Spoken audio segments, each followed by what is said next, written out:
الحمد لله رب العالمين حمدا يوافي نعمه ويكافي مزيدا اللهم صل على رسولك سيدنا محمد وعلى آل سيدنا محمد ربنا هب لنا من لدنك رحمة وهيئ لنا من أمرنا رشدا ربنا آتنا في الدنيا حسنة وفي الآخرة حسنة وقنا عذاب النار اللهم يا فارد الهم ويا كاشف الغم ويا مجيب دعوة المضطرين ويا غياث المستغيثين ويا صريخ المستصرخين ويا خير الناصرين ويا أرحم الراحمين بك ننزل حاجاتنا وأنت أعلم بها فقضها اللهم بك ننزل حاجاتنا وأنت أعلم بها فقضها اللهم إنا نتوكل إليك جميع أمورنا خاصة أمرنا هذا حسبنا الله نعم الوكيل ونعم المولى ونعم النصير റഹ്മുറാഹിമിനായ പടച്ചവനെ അള്ളാഹുവേ, ഞങ്ങൾ നല്ലൊരു സംരംഭത്തിന് തുടക്കം കുറിക്കുകയാണ് പടച്ചവനെ. അള്ളാഹുവേ, ഞങ്ങളിൽ നിന്നും ഇതിന് നീ സ്വീകരിക്കണേ റഹ്മാനെ. അള്ളാഹുവേ, പൊതുസമൂഹത്തിൻ്റെ നന്മയ്ക്ക് വേണ്ടി ചെയ്യുന്ന ഒരു അതിമഹത്തായ പ്രവർത്തനമാണ് റഹ്മാനെ. അള്ളാഹുവേ, ഇത് ഞങ്ങൾക്ക് എല്ലാ നില പുരോഗതിയിലേക്ക് ഉയർത്തി തരണേ പടച്ചവനെ. ഇതിൻ്റെ നിർമ്മാണ പ്രവർത്തനങ്ങളെല്ലാം എത്രയും നല്ലതിൽ കൂടി നടക്കണേ റഹ്മാനെ. അതിനുവേണ്ട എല്ലാ സാമ്പത്തിക സഹായങ്ങളും ഞങ്ങൾക്ക് ലഭിക്കണേ റഹ്മാനെ. അള്ളാഹുവേ, ഇതിനുവേണ്ടി മുന്നിട്ട് ഇറങ്ങുന്ന ആളുകൾക്ക് വേണ്ട എല്ലാ തൗഫീഖും നൽകണേ റഹ്മാനെ. എല്ലാ പ്രതിബന്ധങ്ങളിൽ നിന്നും മുസീബത്തുകളിൽ നിന്നും കാക്കണേ റഹ്മാനെ. ഞങ്ങളുടെ പ്രവർത്തനങ്ങൾ തികച്ചും നിൻ്റെ പ്രതിഫലം മാത്രം ആഗ്രഹിച്ചുകൊണ്ട് ഇഖ്ലാസുള്ള പ്രവർത്തനമാക്കണേ റഹ്മാനെ. ഇതിൽ ആരെല്ലാം എങ്ങനെയെല്ലാം സഹകരിക്കുന്നോ അവരെല്ലാം നീ സഹായിക്കണേ റഹ്മാനെ. സാമ്പത്തികമായി തന്ന ആളുകൾക്കെല്ലാം അള്ളാഹു അവരുടെ ഉപജീവനത്തിലും മറ്റും നീ ബർക്കത്ത് ചെയ്യണേ റഹ്മാനെ. നിൻ്റെ സഹായവും സംരക്ഷണവും ഉണ്ടാകണേ റഹ്മാനെ. റബ്ബനാ തഖബ്ബൽ മിന്നാ ഇന്നക അൻത സമീഉൽ അലീം وتب علينا إنك أنت التواب الرحيم آمين برحمتك يا أرحم الراحمين. أعوذ بالله من الشيطان الرجيم. بسم الله الرحمن الرحيم. وجاءوا على قميصه بدم كذب قال بل سولت لكم أنفسكم أمرا فصبر جميل والله المستعان على ما تصفون. وجاءت سيارة فأرسلوا واردهم فأدلى دلوه قال يا بشرى هذا غلام وأسروا بضاعة والله عليم بما يعملون. وشروا بثمن بخس دراهم معدودة وكانوا فيه من الزاهدين. صدق الله العظيم. بسم الله الرحمن الرحيم. الحمد لله والصلاة والسلام على رسول الأمين وعلى آله وصحبه أجمعين. സർവശക്തനായ പടച്ചതമ്പുരാൻ്റെ നാമത്തിൽ അസ്സലാമു അലൈക്കും വറഹ്മത്തുള്ളാഹി വബറകാതുഹു. സർവശക്തൻ ഈ സദസ്സിനെ, ഈ പരിപാടിയെ അനുഗ്രഹിക്കുമാറാകട്ടെ. അൽ ഇർഷാദ് ഇസ്ലാമിക് ട്രസ്റ്റിൻ്റെ കീഴിൽ സാന്ത്വനം ക്ലിനിക്ക് എന്ന് പറയുന്ന ഒരു മഹത്തായ സംരംഭത്തിൻ്റെ തുടക്കം കുറിക്കുന്ന ഈ വേളയിൽ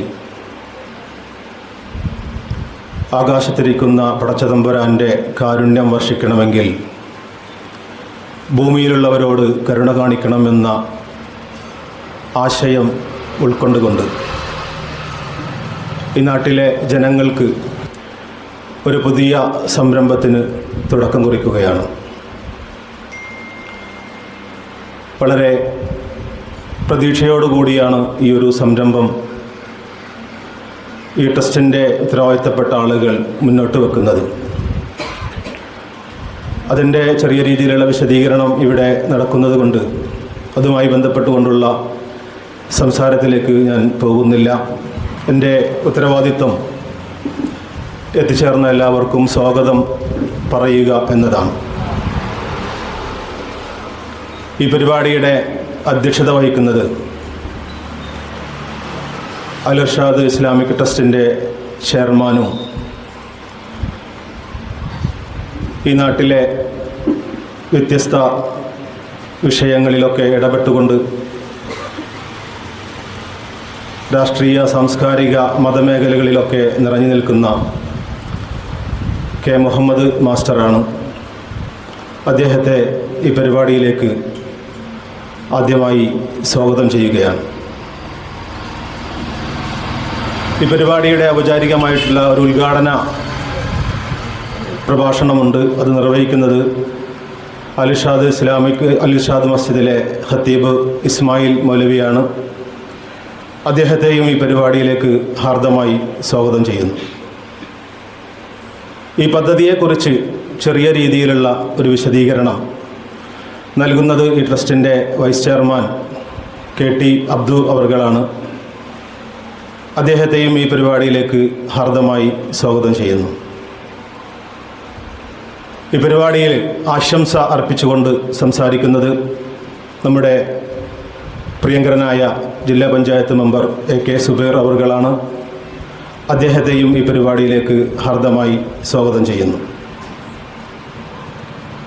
ഈ പരിപാടിയിൽ ആശംസ നേർന്നുകൊണ്ട് വെൽഫെയർ പാർട്ടിയുടെ പൊന്നാനി മണ്ഡലം സെക്രട്ടറി ഖലീൽ റഹ്മാൻ സംസാരിക്കുന്നുണ്ട്. അദ്ദേഹത്തെയും ഈ പരിപാടിയിലേക്ക് ഹാർദമായി സ്വാഗതം ചെയ്യുന്നു. ബഹുമാനനായ ഡോക്ടർ KM ഹിലാൽ നമ്മുടെ ഈ പരിപാടിയിൽ സംബന്ധിച്ചുകൊണ്ട് സംസാരിക്കുന്നുണ്ട്. അദ്ദേഹത്തെയും ഈ പരിപാടിയിലേക്ക് ഹാർദമായി സ്വാഗതം ചെയ്യുകയാണ്. രാഷ്ട്രീയ, സാമൂഹിക രംഗത്തെ അയിരൂരിലെ സാഹിത്യരംഗത്തും പ്രവർത്തിച്ചുകൊണ്ടിരിക്കുന്ന CA റസാഖ്, നമ്മുടെ 3-ാം വാർഡിലെ മെമ്പർ സഹോദരി വിജിത, നമ്മുടെ സാമൂഹിക, സാംസ്കാരിക, രാഷ്ട്രീയ രംഗത്ത് പ്രവർത്തിക്കുന്ന ഭാസ്കരേട്ടൻ, ഇവരൊക്കെ ഒറ്റവാക്കിൽ ഈ പരിപാടിയിലേക്ക് സ്വാഗതം ചെയ്യുന്നതോടൊപ്പം ഈ തറക്കല്ലിടൽ കർമ്മത്തിലും ഈ പൊതു പരിപാടിയിലും പങ്കെടുക്കാൻ എത്തിച്ചേർന്ന ഈ നാട്ടിലെ വ്യത്യസ്ത മേഖലകളിൽ അടയാളപ്പെടുത്തിക്കൊണ്ട് ഈ നാട്ടിൽ നിറഞ്ഞു നിന്നുകൊണ്ടിരിക്കുന്ന എൻ്റെ പ്രിയപ്പെട്ട സുഹൃത്തുക്കളും രക്ഷിതാക്കളും സഹോദരങ്ങളുമായ പ്രിയപ്പെട്ടവരെ, നിങ്ങളെല്ലാവരെയും ഈ പരിപാടിയിലേക്ക് ഹാർദമായി സ്വാഗതം ചെയ്തുകൊണ്ട് ഈ പരിപാടിയുടെ അധ്യക്ഷത വഹിക്കുന്നതിന് ബഹുമാനനായ ട്രസ്റ്റ് ചെയർമാൻ K മുഹമ്മദ് മാസ്റ്ററെ ആദരപൂർവ്വം ക്ഷണിച്ചുകൊണ്ട് നിർത്തുകയാണ്. സർവശക്തനായ തമ്പുരാൻ നമ്മെ അനുഗ്രഹിക്കുമാറാകട്ടെ. അസ്സലാമു അലൈക്കും വറഹ്മത്തുള്ളാഹി വബറകാതുഹു. ബിസ്മില്ലാഹിർ റഹ്മാനിർ റഹീം. അൽഹംദുലില്ലാഹി ആലമീൻ വസ്സലാത്തു വസ്സലാമു അലൈഹി വസഹബിഹി അജ്മഈൻ. സ്നേഹമുള്ള സഹോദരന്മാരെ, വേദിയിരിക്കുന്ന വിശിഷ്ട വ്യക്തിത്വങ്ങളെ, അസ്സലാമു അലൈക്കും വറഹ്മത്തുള്ളാഹി വബറകാതുഹു. ദീർഘകാലത്തെ ഒരഭിലാഷം അതിലേക്ക് ഇന്ന് കാലെടുത്ത് വെച്ചിരിക്കുകയാണ്. ഈ സന്ദർഭത്തിൽ ആ പരിപാടിയെക്കുറിച്ചും അതിൻ്റെ ഭാവി കാര്യങ്ങളെക്കുറിച്ചും ട്രസ്റ്റിൻ്റെ vice chairman KT Abdu Sahib സംസാരിക്കുന്നതുകൊണ്ട് ഞാൻ കുറച്ച് കഴിഞ്ഞ കാലം അനുസ്മരിക്കുകയാണ് ചെയ്യുന്നത്. ഒരു പക്ഷേ ഇനി പറയാൻ നിങ്ങളും ഞാൻ ഉണ്ടായിക്കൊള്ളുന്നില്ലല്ലോ, തലമുറകൾ വരികയാണല്ലോ. ഞാൻ ഓർക്കുകയാണ് 10-40 കൊല്ലങ്ങൾക്ക് മുമ്പ് 1983 ഒരു മെയ് മാസം അവസാനത്തിൽ, ഞാൻ കഥ പറയാണ് ചുരുക്കുക, ഞാനും K ഖാദറും CA റസാഖും എല്ലാം കൂടിയിട്ട് അങ്ങേലെ പഠിക്കാറുള്ള കൾവട്ടവിടെ നിൽക്കുകയാണ്. അപ്പോൾ തെക്കുന്ന് മോട്ടോർ സൈക്കിൾ അദ്ദു വരുന്നുണ്ട്. അദ്ദു പറഞ്ഞു, എന്നെ സുന്നികൾ വിളിക്കുന്നുണ്ട്, നിങ്ങൾക്ക് എന്താ പറയാനുള്ളതെന്ന് ചോദിച്ചു. ഞാൻ പറഞ്ഞു, നിന്നെ ഞാൻ വിളിക്കുന്നു ജമാഅത്ത് ഉണ്ടാക്കാൻ എന്ന്. യാ അല്ലാഹ്, എന്നാൽ എൻ്റെ വീട്ടിലടുത്ത ആഴ്ച ക്ലാസ് എന്ന് അദ്ദു പറഞ്ഞു. അങ്ങനെയാണ് ജൂൺ 6-ാം തീയതി അദ്ദുവിൻ്റെ വീട്ടിൽ ഒരു ക്ലാസ് തുടങ്ങുന്നത്. അതിൽ പങ്കെടുത്തവർ CA റസാക്ക്, ഖാദർ, CMA ഖാദർ, മരിച്ചുപോയ സീക്കിൾ ജലീൽ, ഞാൻ, അദ്ദു, ഈ 6 പേരാണ്. അത് 5-6 ക്ലാസ് കഴിഞ്ഞപ്പോഴാണ് 83 ആഗസ്റ്റിൽ ഇവിടെ ഒരു അനുഭാവി വൃത്തം എന്ന് പറയുന്ന മുത്തഫിക്കാർക്ക് ഉപയോഗിക്കുന്നത്. ഇങ്ങനെയാണ് ഇവിടുത്തെ പ്രവർത്തനങ്ങൾ തുടങ്ങുന്നത്. അധികം ഇരിക്കുമ്പോൾ ഞങ്ങൾക്ക് ബോറാവും. പക്ഷേ പിന്നെ ഞങ്ങൾക്ക് ഇരിക്കാൻ സ്ഥലമില്ല. അതും കൂടി പറയാം ഒരു വാക്കിൽ.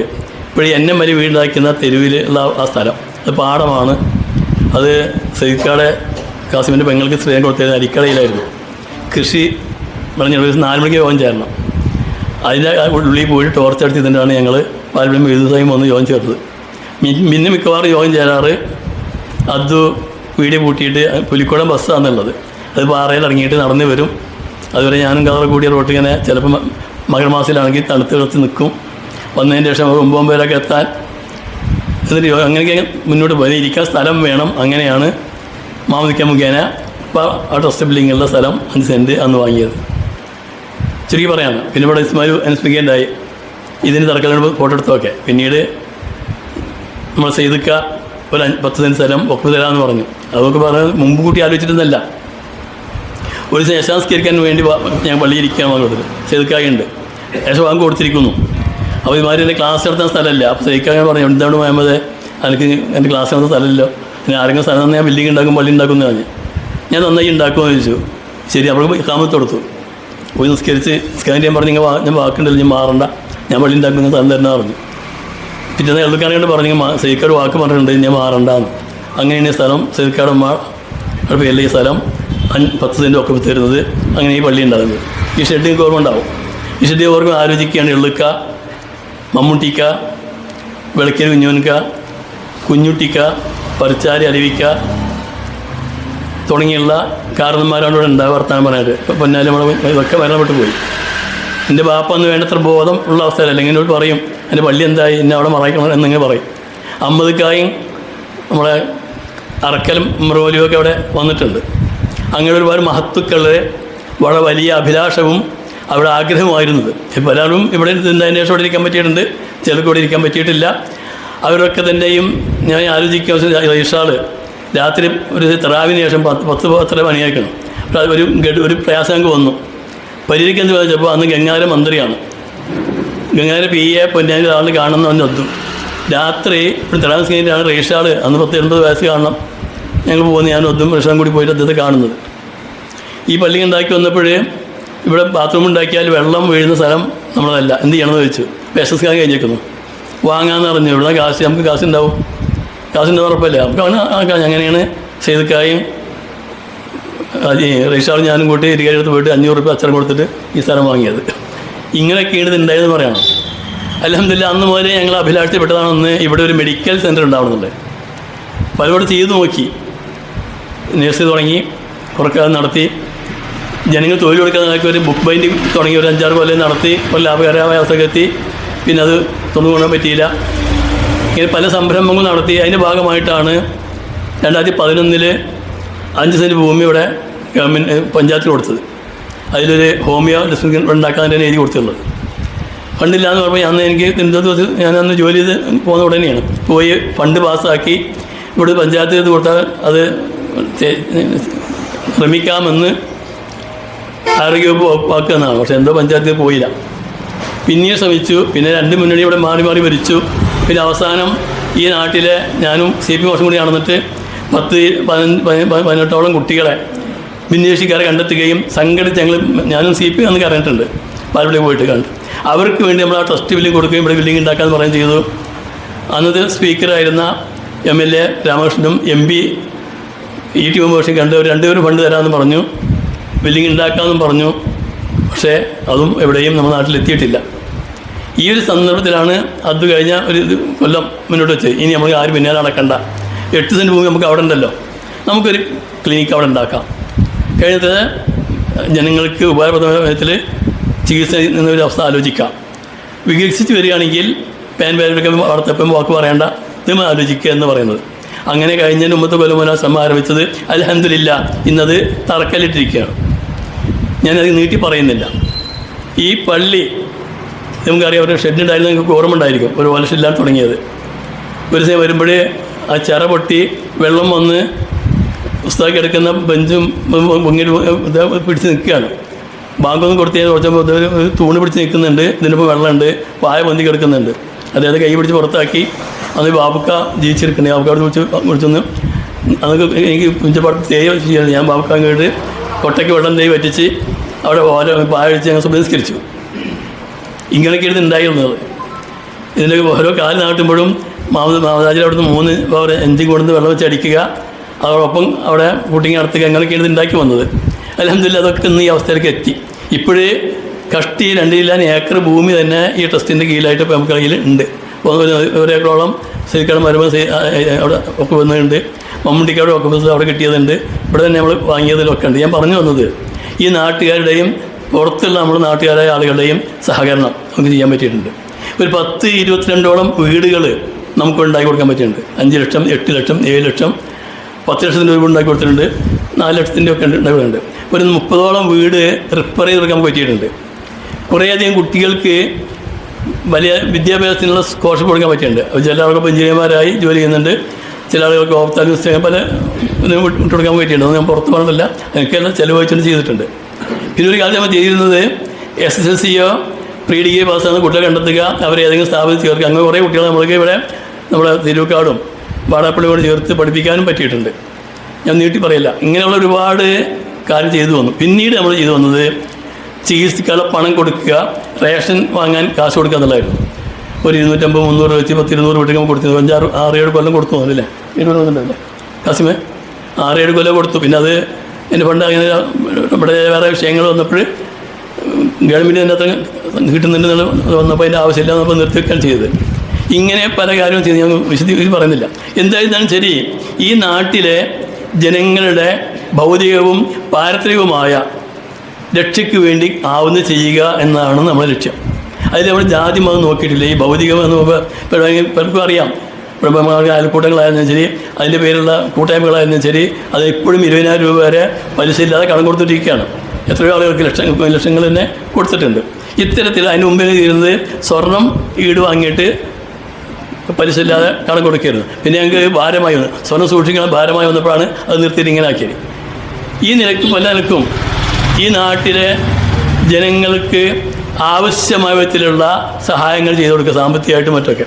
ഇതിൻ്റെ പുറമെയാണ് ഓണക്കിറ്റും റമദാൻ കിറ്റുകളും പെരുന്നാൾ കൊടുക്കുന്നതൊക്കെ കൊടുത്തുകൊണ്ടിരിക്കുന്നത്. അതൊക്കെ വലിയ സംഖ്യ കൊടുത്തുകൊണ്ടിരിക്കുന്നുണ്ട്. ഇതിൻ്റെ ഒരു ഭാഗമായിട്ടാണ് ഇപ്പോഴും നമ്മൾ ഈ തറക്കല്ല് നടത്തിയിട്ടുള്ളത്.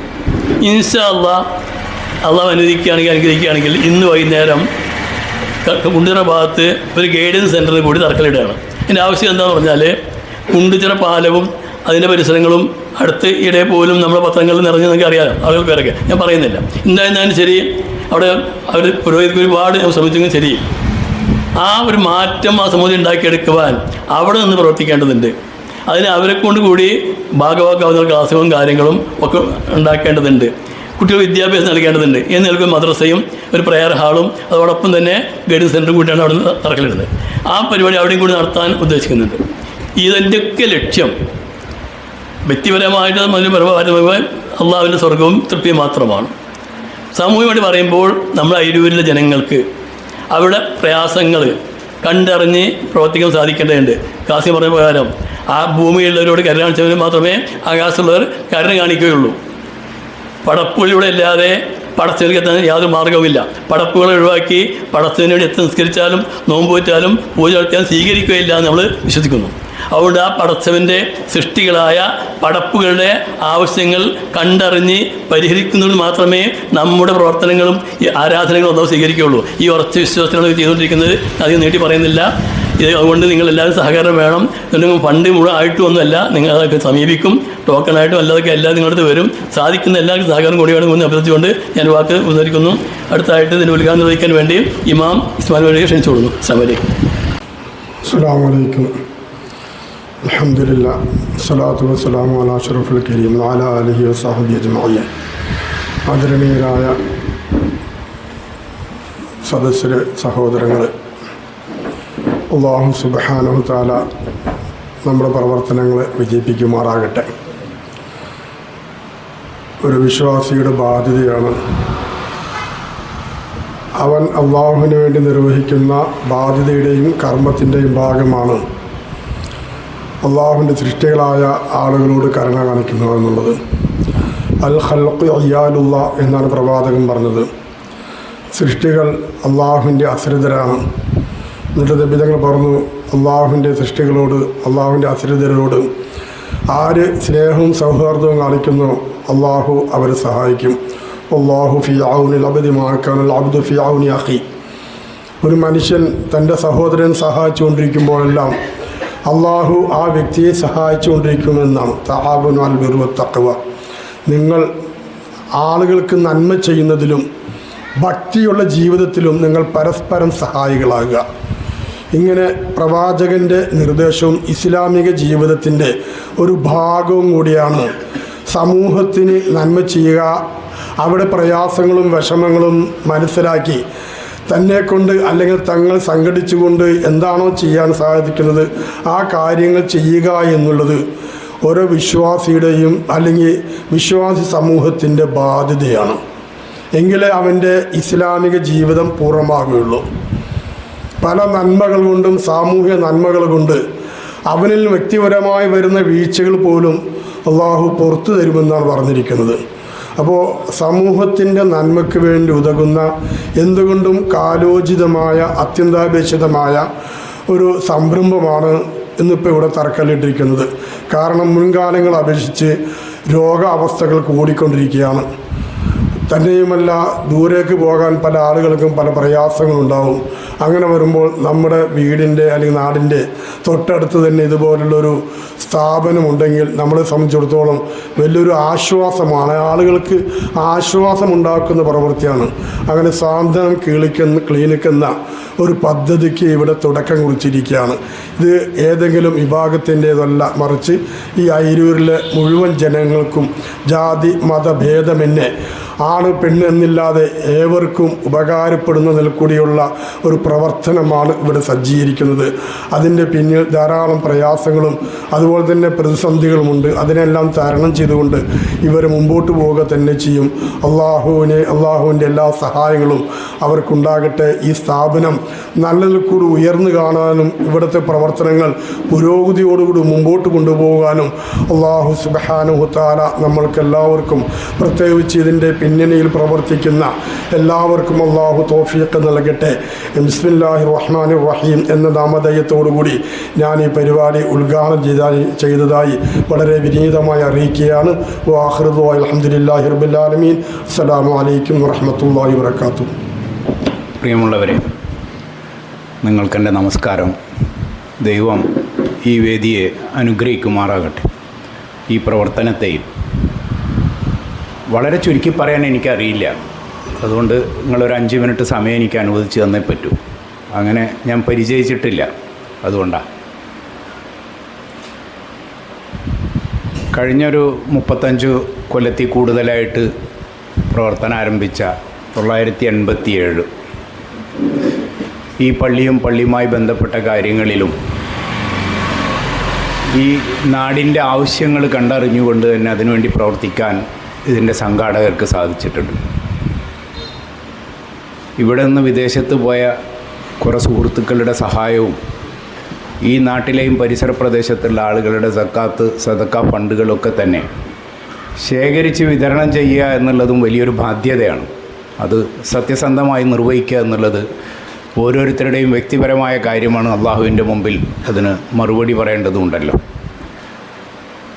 ഇവിടെ ട്രസ്റ്റ് ചെയ്ത കാര്യങ്ങളൊന്നും തന്നെ ജാതി മത ലിംഗ വ്യത്യാസമില്ലാത്ത രൂപത്തിൽ തന്നെ ചെയ്തിട്ടുള്ളത്. വീടുകളുണ്ടാക്കിയെന്ന് പറഞ്ഞപ്പോൾ ഒരുപക്ഷെ കേരളത്തിലെ ഇത്തരം ഒരു സ്ഥാപനവും ഒരു മുസ്ലിം മാനേജ്മെൻറ്റിലുള്ള ഒരു സ്ഥാപനവും ഒരു അന്യമതസ്ഥർക്ക് പരിപൂർണമായും വീടുണ്ടാക്കി കൊടുത്ത സംഭവങ്ങൾ ഒറ്റപ്പെട്ടതാവും. ഈ ട്രസ്റ്റ് പരിപൂർണമായും 2 വീടുകൾ ഈ കാലഘട്ടത്തിൽ ഇതര സമുദായത്തിലുള്ള ആളുകൾക്ക് ഉണ്ടാക്കി കൊടുക്കാൻ പറ്റി. തികച്ചും അവരതിന് അർഹതപ്പെട്ട ആളുകളാണ്. അന്നത്തെ സാഹചര്യത്തിൽ അവർക്ക് അങ്ങനെ ഒരു വീടുണ്ടാവാൻ അല്ലെങ്കിൽ ഉണ്ടാക്കാൻ സാധിക്കാത്തൊരവസ്ഥ തന്നെയുണ്ട്.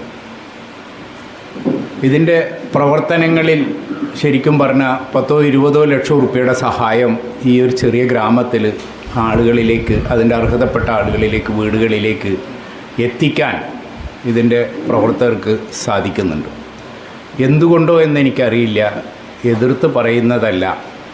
പൊതുസമൂഹത്തിൻ്റെ, അതിൽ രാഷ്ട്രീയമായാലും യുവജന സമൂഹമായാലും മറ്റുള്ള മത സംഘടനകളായാലും ഒക്കെ തന്നെ, അവരൊക്കെ നമ്മളോടൊത്ത് ചേർന്ന് നിൽക്കാനോ അവരുടെ മനസ്സ് നമുക്ക് തരാനോ തയ്യാറാവാത്ത, അല്ലെങ്കിൽ ഒരൊറ്റപ്പെടുത്തുന്ന ഒരവസ്ഥ സ്വാഭാവികമായും ഇതിൻ്റെ പ്രവർത്തന മേഖലകളിൽ പലപ്പോഴും കാണുന്നുണ്ട്. ദൗർഭാഗ്യകരമെന്ന് പറയട്ടെ, അത് അവർക്ക് പറ്റുന്ന വീഴ്ചയായിട്ടേ നമ്മൾ കാണുന്നുള്ളൂ. നമ്മൾ അതിനെ കൂടി കൂടുതൽ ഊർജ്ജത്തോടു കൂടി തന്നെ കാണുകയാണ്.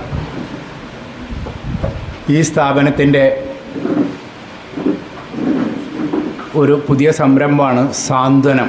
അതിന് ക്ലിനിക്ക് എന്ന് ഞാൻ പറയുന്നില്ല. സാന്ത്വനം എന്ന് പറയുമ്പോൾ എന്താണ് ആ സാന്ത്വനം എന്ന് ജനം അന്വേഷിച്ചറിയട്ടെ എന്നാണ് കരുതുന്നത്. 1300 സ്ക്വയർ ഫീറ്റ് വരുന്നൊരു കെട്ടിടമാണ് അതിന് പ്ലാൻ ചെയ്തിട്ടുള്ളത്. അതിൽ പകൽ സമയത്ത് ഒരു 8 മണി മുതൽ 5 മണി വരെ, അല്ലെങ്കിൽ 6 മണി വരെ പ്രവർത്തിക്കുന്ന ഒരു ക്ലിനിക്ക് ഉണ്ടാവണമെന്ന് ഇതിൻ്റെ പ്രവർത്തകർ ആഗ്രഹിക്കുന്നുണ്ട്. ഡോക്ടർമാരൊക്കെ കിട്ടേണ്ടതുണ്ട്. ഡോക്ടർമാരാണെങ്കിൽ പഴയ പോലെയല്ല. ഞാനും ആ മേഖലയിൽ കച്ചവടം ചെയ്യുന്ന ഒരാൾ എന്നുള്ള നിലക്ക് ആർത്തിപ്പണ്ടാരങ്ങളാണ് 80%. അതിൻ്റെ പ്രയാസങ്ങൾ ആ മേഖലയിലുണ്ട്. അത്തരം ആർത്തിപ്പണ്ടാരങ്ങളെക്കുറിച്ച് ഞാൻ പറയാറുള്ളത്, അവരെ വായയിൽ മണ്ണ് നിറയുമ്പോഴേ അവരുടെ ആർത്തി മാറുള്ളൂ എന്നാണ്. അതുകൊണ്ട് എന്തൊക്കെ ചെയ്യാൻ പറ്റും എന്ന് നമുക്ക് പറയാൻ പറ്റില്ല. ഏതായാലും ഒരു മുഴുവൻ സമയം ഒരു നഴ്സിംഗ് സംവിധാനം അവിടെ ഉണ്ടാവും. ഈ ഭാഗത്തുള്ള ഏതെങ്കിലും വീടുകളിൽ ഒരു മുറി ഡ്രസ്സ് ചെയ്യാനോ, അല്ലെങ്കിൽ ഒരു യൂറിൻ കത്തീഡ്രലിടാനോ, അല്ലെങ്കിൽ അവരൊന്ന് പരിചരിക്കാനോ, ഒന്ന് തുടച്ച് വൃത്തിയാക്കാനോ ഒക്കെ സാധിക്കുന്ന ഒരവസ്ഥയിലേക്കുള്ള ഒരു സംവിധാനം സ്ഥിരമായി അവിടെ ഉണ്ടാവണമെന്ന് തന്നെയാണ് ഇതിൻ്റെ പ്രവർത്തകർ ആഗ്രഹിക്കുന്നത്. ഒരു ക്ലിനിക്ക് എന്നുള്ള നിലയ്ക്ക് അവിടെ ഒരു OP റൂം ഉണ്ടാവുന്നതോടൊപ്പം തന്നെ ആവശ്യമെങ്കിൽ ഒബ്സർവേഷന് വേണ്ടിയുള്ള ഒരു റൂം കൂടി അതിനുള്ളിലുണ്ടാവും. 100% സൗജന്യമായി ചെയ്യുക എന്ന് പറയുന്ന കാര്യം പ്രായോഗികമല്ല. പക്ഷേ ഇന്നത്തെ ആതുര സേവന മേഖലകളിലൊക്കെയുള്ള ആശുപത്രികളിലും ക്ലിനിക്കുകളൊക്കെ നടത്തുന്ന രൂപത്തിലുള്ള ഒരു കൊള്ള ഇതിലുണ്ടാവില്ല എന്ന് നിങ്ങൾക്ക് ഉറപ്പ് തരാം. ഒരിക്കലും ഇതിനെ ഒരു ലാഭകരമായി കൊണ്ടുനടക്കാൻ ട്രസ്റ്റ് ഉദ്ദേശിക്കുന്നില്ല. എന്നാൽ ഇതിൻ്റെ ദൈനംദിന ചെലവുകൾക്ക് വലിയ സംഖ്യ കണ്ടെത്തേണ്ടതുണ്ട്. സാധിക്കുമെങ്കിൽ കെട്ടിടം പണി കഴിയുന്നതോടുകൂടി ഇതിന് ഒരു ജനകീയ കമ്മിറ്റി തന്നെ ഉണ്ടാക്കണമെന്നാണ് ഉദ്ദേശിക്കുന്നത്. ആ കമ്മിറ്റിയിൽ, ഇന്നത്തെ ട്രസ്റ്റ് കമ്മിറ്റിയിലും പള്ളി കമ്മിറ്റിയിലൊന്നും സ്ത്രീ പ്രാതിനിധ്യമില്ല. ലിംഗവ്യത്യാസമില്ലാതെ തന്നെ സ്ത്രീ പ്രാതിനിധ്യത്തോടു കൂടിയുള്ള ഒരു കമ്മിറ്റി അതിനുണ്ടാക്കുമെന്ന് ഈ ചെറിയ സദസ്സിന് എനിക്ക് ഉറപ്പ് വരാൻ പറ്റും. അതിൽ സഹകരിക്കാൻ തയ്യാറുള്ള സഹോദര സമുദായത്തിലുള്ള ആളുകളെ കൂടി ഉൾപ്പെടുത്തിക്കൊണ്ട് ഒരു കമ്മിറ്റി ഉണ്ടാക്കും. ആ കമ്മിറ്റിക്ക് അത് നടത്താൻ പറ്റും എന്ന് തന്നെ പറയുന്നു. എന്ന് പറഞ്ഞാൽ കെട്ടിടം പണിത് നമ്മളത് നാട്ടുകാരെ ഏൽപ്പിക്കുന്നു. നമ്മളെ നിയന്ത്രണത്തിൽ തന്നെയാണ്. ഇവിടെ കെട്ടിടം പണി കഴിയുന്നതിനേക്കാൾ മുമ്പ് തന്നെ ഈ നാടിന് ആവശ്യമായ രൂപത്തിലുള്ള കിടപ്പ് രോഗികൾക്ക് ആവശ്യമുള്ള സാധനങ്ങൾ, കട്ടിൽ, oxygen machine, air bed, water bed, walking stick, walker, crutches, അങ്ങനെയുള്ള സാധനങ്ങളൊക്കെ തന്നെ അവരാവശ്യങ്ങൾക്ക് കൊടുക്കാൻ പറ്റാവുന്ന ഒരു സംവിധാനത്തെക്കുറിച്ച് നമ്മൾ ആലോചിക്കുന്നുണ്ട്. നമ്മളതിൻ്റെ ഒരു എസ്റ്റിമേറ്റ് എടുത്തപ്പോൾ ഒരു ഉദ്ദേശം ഒരു 5 ലക്ഷം റുപ്യ ഉണ്ടെങ്കിലേ നടക്കുകയുള്ളൂ. അപ്പോൾ സാധിക്കുന്ന ആളുകളിൽ, ഈ ഇരിക്കുന്ന ആളുകളെന്ന് ഞാൻ പറയുന്നില്ല, അവരുടെ കുടുംബങ്ങൾക്കോ സുഹൃത്തുക്കൾക്കോ ഒക്കെ തന്നെ അതിൽ ഒരു വാക്കർ എന്ന് പറഞ്ഞാൽ ഒരു 1500 റുപ്യ മുതൽ ക്വാളിറ്റിയിലൊക്കെ വരുമ്പോഴേക്ക് 2000 റുപ്യ താഴെ വരും. വാങ്ങിച്ചു തരാൻ സാധിച്ച ഒരെണ്ണായി. ഒരു 400 റുപ്യ കൊടുത്താൽ ഒരു വാക്കിംഗ് സ്റ്റിക്ക് കിട്ടുമെങ്കിൽ അതായി. എല്ലാ ആധുനിക സംവിധാനങ്ങളോടും കൂടിയുള്ള ഒരു കട്ടിൽ വാങ്ങിക്കണമെങ്കിൽ 10,000-60,000 റുപ്യ വേണം. ഒരു ഓക്സിജൻ മെഷീൻ മേടിക്കണമെങ്കിൽ ഒരു 80,000 റുപ്യ വേണം. ഇതൊക്കെ കിട്ടാതെ പ്രയാസപ്പെടുന്ന പല ആളുകളും, ഞാൻ ജന്മം കൊണ്ട് അയരൂക്കാരനാണെങ്കിലും കർമ്മം കൊണ്ട് കൂടുതൽ കുന്നംകുളത്തുകാരനായതുകൊണ്ട് അവിടുത്തെ പേനമ്പാലിറ്റിയൊക്കെ ആയിട്ട് ബന്ധപ്പെട്ടതുകൊണ്ടും ഇത്തരം സാധനങ്ങളൊക്കെ കിട്ടാൻ വേണ്ടി വളരെ പ്രയാസപ്പെടുന്ന കുറേ ആളുകളുണ്ട്. നമ്മൾ ചിലപ്പോൾ പെരുമ്പിലാവിലുള്ള ചില യൂണിറ്റുകളെ സമീപിച്ചിട്ട് പോലും ഈ ഓക്സിജൻ മെഷീനൊക്കെ വാങ്ങിച്ചു കൊടുക്കേണ്ട ആവശ്യം വരാറുണ്ട്. തൽക്കാലം ഒരാഴ്ച കഴിഞ്ഞേ കിട്ടുള്ളൂ എന്ന് തന്നെ വാടകയ്ക്കെങ്കിലും കിട്ടാൻ പറ്റാവുന്ന ഒരു സംവിധാനത്തിലേക്ക് നമ്മളെത്തും. അതൊക്കെ ഇവിടെ ഒരു ആവശ്യമാണ് എന്ന് തന്നെ മനസ്സിലാക്കുന്നത്. അങ്ങനെ ഈ പൊതുസമൂഹത്തിൻ്റെ ഉള്ളിലേക്ക് ഇറങ്ങി ചെല്ലാൻ പറ്റുള്ളൂ. ഇവിടെ പ്രഗത്ഭരായ 2 രാഷ്ട്രീയ പ്രവർത്തകരുണ്ട്. ജില്ലാ പഞ്ചായത്ത് മെമ്പർ എൻ്റെ അനുജനും കൂടിയായ സുബൈറുണ്ട്, ഇവിടുത്തെ പഞ്ചായത്ത് മെമ്പറുണ്ട്, രാഷ്ട്രീയ രംഗത്ത് പ്രവർത്തിക്കുന്ന മറ്റു പ്രവർത്തകരുണ്ട്. എനിക്ക് ഇവരോട് പറയാനുള്ള ഒരു ചെറിയ കാര്യം കൂടി പറഞ്ഞുകൊണ്ട് ഞാൻ അവസാനിപ്പിക്കാം. ഈ നാടിൻ്റെ അവസ്ഥ വളരെ മോശമായിക്കൊണ്ടിരിക്കുകയാണ്. ഇവിടെ ഒരു കഞ്ചാവ് മാഫിയ വല്ലാതെ കൈയടക്കുന്ന ഒരവസ്ഥയിലേക്ക് എത്തുന്നു. 18 വയസ്സ് മുതൽ 25 വയസ്സ് വരെയുള്ള ചെറുപ്പക്കാരൊക്കെ ആദ്യം കാരിയർമാരും പിന്നീട് കച്ചവടക്കാരും. പത്രം എടുത്ത് നോക്കിയാൽ 2-3 കേസുകളൊക്കെ എങ്കിലും പോലീസ് പിടിക്കപ്പെട്ടതുണ്ട്. പക്ഷേ 30 കേസ് ഉള്ളപ്പോഴാണ് 3 കേസ് പിടിക്കാൻ പറ്റുന്നത്. മിനിഞ്ഞാന്ന് ഞാൻ പോലീസ് ഉദ്യോഗസ്ഥരുമായി ബന്ധപ്പെട്ട് ഇതിൽ ഇങ്ങനെയുള്ളൊരു മീറ്റിങ്ങിൽ മുനിസിപ്പാലിറ്റിയിൽ പങ്കെടുത്തിരുന്നു. അപ്പോൾ ചില കേന്ദ്രങ്ങളൊക്കെ പോലീസിൽ ഉന്നത ഉദ്യോഗസ്ഥരോട് പറഞ്ഞു കൊടുത്തപ്പോൾ അവർ പോലും അങ്ങനെ ഒന്നിനെക്കുറിച്ച് മനസ്സിലാക്കിയിട്ടില്ല. അത്തരം കേന്ദ്രങ്ങളിലൊക്കെ അങ്ങനെ ചില പരിപാടികളുണ്ട്. അതുകൊണ്ട് നമ്മളെ കുട്ടികളെങ്കിലും നന്നായി ചുരുക്കം, അല്ലെങ്കിൽ നമ്മളെ അയൽപക്കത്തെ നമുക്ക് വേണ്ടപ്പെട്ട കുട്ടികൾ ആ മാഫിയയുടെ കീഴിലേക്ക് പോകുന്നില്ല എന്ന് ഉറപ്പുവരുത്തേണ്ടത് നമ്മൾ തന്നെയാണ്. സാധിക്കുമെങ്കിൽ ഒരു ജനകീയ കൂട്ടായ്മ ഇതിനെ പ്രതിരോധിക്കാൻ ഈ നാട്ടിലുണ്ടാക്കണം. ആ നാട്ടിലുണ്ടാക്കുന്നതിൽ രാഷ്ട്രീയക്കാർ മാത്രം മതിയെങ്കിൽ അതിന് വിരോധമല്ല. അതേപോലെ ഞങ്ങളെപ്പോലുള്ള പൊതുപ്രവർത്തകരെയും അതിനാവശ്യമാണെങ്കിൽ ഒരു ബോധവൽക്കരണ ക്ലാസ് ഒക്കെ നടത്താനോ അല്ലെങ്കിൽ അങ്ങനത്തെ ആളുകളുടെ അടുത്ത് എത്തിച്ചേരാനോ സാധിക്കുന്ന ഒരവസ്ഥയിലേക്ക് ഒരു ജനകീയ കൂട്ടായ്മ ഉണ്ടാക്കാൻ സാധിക്കുമെങ്കിൽ അത് നന്നായിരിക്കും എന്നുള്ളൊരു അഭിപ്രായമുണ്ട് എന്ന് പറയുന്നതോടുകൂടി തന്നെ ഇതിൽ പോലീസിനും എക്സൈസിനും ഒക്കെ തന്നെ ഇന്നലെ എക്സൈസിൻ്റെ ചില ഉദ്യോഗസ്ഥരെ കണ്ടിരുന്നു. യാദൃശ്ചികമാണ്, പക്ഷേ അവിടെ വെച്ച് സംസാരിക്കാൻ പറ്റുന്ന സമയമല്ല.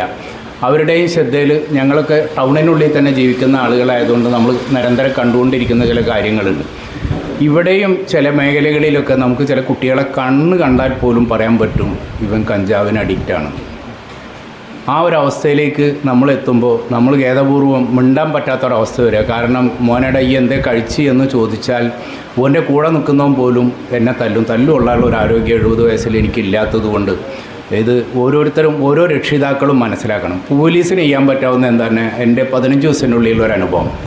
ഞാനും സുബൈറും കൂടി അടങ്ങുന്നൊരു ട്രസ്റ്റ് ഉണ്ട്, പ്രായമുള്ള സ്ത്രീകളെ സംരക്ഷിക്കുന്ന ഒരു സ്ഥാപനം. 16 പേര് പ്രായമുള്ള ആളുകളുണ്ട്. അതിൽ സംരക്ഷിക്കാനുള്ള ആളുകൾ ഉണ്ടായിട്ട് പോലും ഉപേക്ഷിച്ചതുണ്ട്. 15 ദിവസം മുമ്പേ പെരുമ്പിലാവിലെ പെട്രോൾ പമ്പിൽ ഒരു തമിഴ് സ്ത്രീ ഉപേക്ഷിക്കപ്പെട്ട രൂപത്തിൽ ഒരു സഞ്ചി കെട്ടിയിരിക്കുന്നു എന്ന് പറഞ്ഞ് കുന്നംകുളത്തൊരു വനിതാ ASI, ഒരു നല്ല കഴിവുള്ള സ്ത്രീയാണ്, പോലീസിൻ്റെ ഭാഗത്തുനിന്ന് ചില അവാർഡുകളൊക്കെ കിട്ടിയിട്ടുള്ള ഒരു സ്ത്രീയാണ്, നല്ല ബന്ധമുള്ളത്. അവരെന്ത് ചെയ്യാൻ പറ്റും എന്ന് ചോദിച്ചു. നിങ്ങൾക്ക് എന്തെങ്കിലും ചെയ്യാം. ഞാൻ പറഞ്ഞാൽ അവിടെ 2-3 കട്ടിലുകൾ ഫ്രീ ഉണ്ട്, നിങ്ങളവിടെ കൊണ്ടുവന്നാക്കണോണ്ട് വിരോധമല്ല. അവർ അല്പം അൾഷിമേഴ്സ് ആണോ എന്നുള്ള സംശയം ഉണ്ടെന്ന്. ആവട്ടെ വരട്ടെ എന്ന്. അങ്ങനെ അവർ വന്നു. അവർ അൾഷിമേഴ്സ് ഒന്നുമല്ല, ഒരു ശരിയായ മാനസിക രോഗിയാണ്. തമിഴ്നാട്ടിലെ ഇലക്ഷൻ കഴിഞ്ഞതിൻ്റെ പിറ്റേ ദിവസമാണ് അവർ ഉപേക്ഷിച്ച് അവർ വോട്ട് ചെയ്തതിൻ്റെ അടയാളമുണ്ട്. ഇപ്പോഴും കൃത്യമായിട്ട് അവർ ഐഡൻറ്റിഫൈ ചെയ്ത് അവർക്ക് പറയാൻ പറ്റുന്നില്ല. ഈ ASI വിളിച്ച് ഞങ്ങളെ സ്ഥാപനത്തിൽ തന്നെ ഒരു സൈക്കോളജിസ്റ്റ് ഉണ്ട്, സ്മിത എന്ന് പറയുന്നൊരു സ്ത്രീ. നിങ്ങൾക്കൊക്കെ ആവശ്യമാണെങ്കിൽ അവരെ ഉപയോഗപ്പെടുത്താൻ വെള്ളർക്കാടാണ്. അവർ നല്ല കഴിവുള്ള സ്ത്രീ, അവർ എഴുത്തുകാരി കൂടിയാണ്. അവരെ 2 ദിവസം മുമ്പേ വിളിച്ച് ഇവരൊന്ന് കൗൺസിലിംഗ് നടത്തണം തന്നെ അവർ വന്നിട്ട് പറഞ്ഞു. ഒരു കാരണവശാലും കൗൺസിലിംഗ് നടത്തിക്കൊണ്ട് അവസാനിക്കില്ല, അവർ സൈക്കാട്രിസ്റ്റിനെ കാണിക്കണം. ഞാൻ വിഷയത്തിലേക്ക് കടക്കുക, അതിനുവേണ്ടി അത് പറഞ്ഞു. പോലീസായിട്ട് വീണ്ടും ബന്ധപ്പെട്ടപ്പോൾ ഞങ്ങൾ മെൻ്റൽ ഹോസ്പിറ്റലിൽ അഡ്മിറ്റ് ചെയ്യും. എന്നിട്ട് ഒരു 10-15 ദിവസം അവിടെ കിടന്ന് ആശ്വാസമായി കഴിഞ്ഞാൽ ഞങ്ങൾ വാതിൽ തുറക്കും, അവർക്ക് പുറത്തു പോവാം എന്ന് പറഞ്ഞാൽ അവർ വീണ്ടും വഴിയാധാരാകുന്ന ഇതാണ് സർക്കാർ സംവിധാനങ്ങൾ. സർക്കാർ സംവിധാനങ്ങൾ അതാണ്.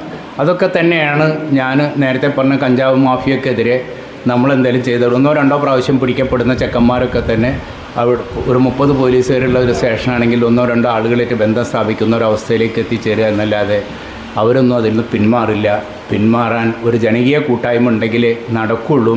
ഈ പ്രവർത്തനങ്ങളിലൊക്കെ തന്നെ നിങ്ങളുടെയൊക്കെ സഹായവും സഹകരണം ഉണ്ടാവണം എന്ന് മാത്രം പറഞ്ഞുകൊണ്ട്, കാരണം അതിനൊരു മാസം ഞങ്ങൾ ഉദ്ദേശിക്കുന്നത് വലിയൊരു ചിലവ് വരുന്നുണ്ട്.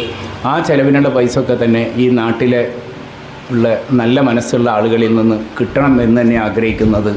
2 കാര്യം, ഈ അധ്യക്ഷൻ്റെ അനുവാദം കൂടാതെ പറഞ്ഞത് ഇതിനോട് ബന്ധപ്പെട്ടായതുകൊണ്ടാണ്.